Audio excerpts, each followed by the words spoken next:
We're going to be a 1K or 1K map, and we're going to fill it with features that works with you or against you. We cannot script it down to the last nut and bolt. It has to be kept to a certain amount flexible to encourage the player to have emergent gameplay come to the fore. It's less about running around killing enemies. It's more about like working as a team, taking the environment into account, playing with the environment. It's really about tactical gameplay.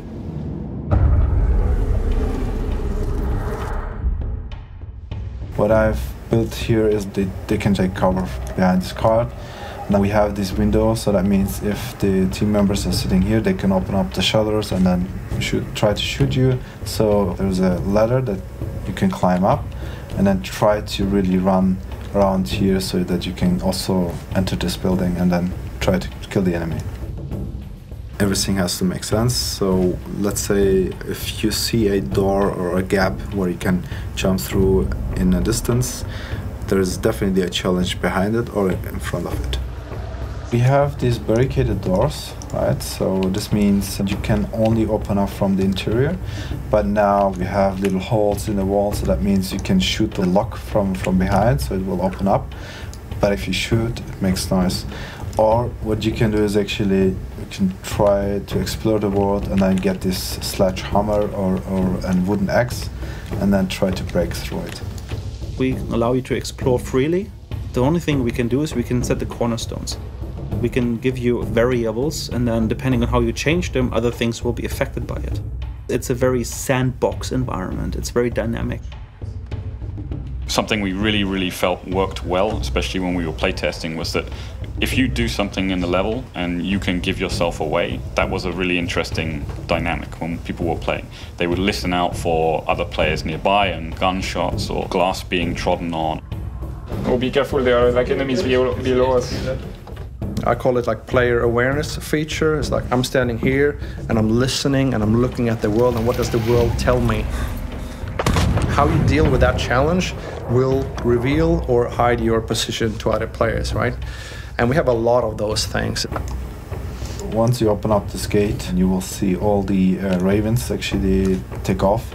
So this already gives a clue to guys inside here. So we'll see all the ravens just flying away, and they also make noise. And then we have these caged dogs. They will start barking. This means there are definitely someone there that can come and kill us.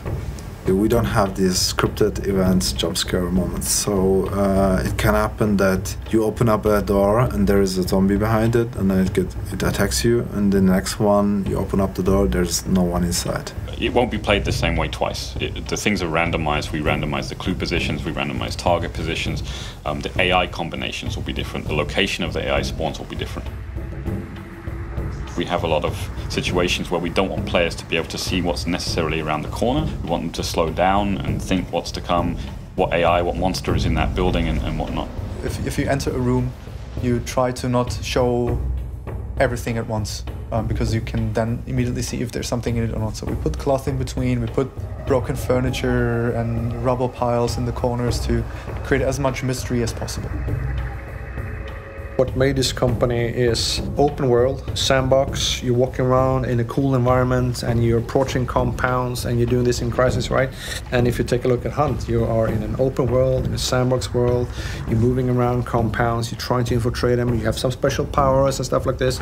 A lot of gunplay, first-person shooter. This is why we're doing this game too. I'm playing in the strength of what we know.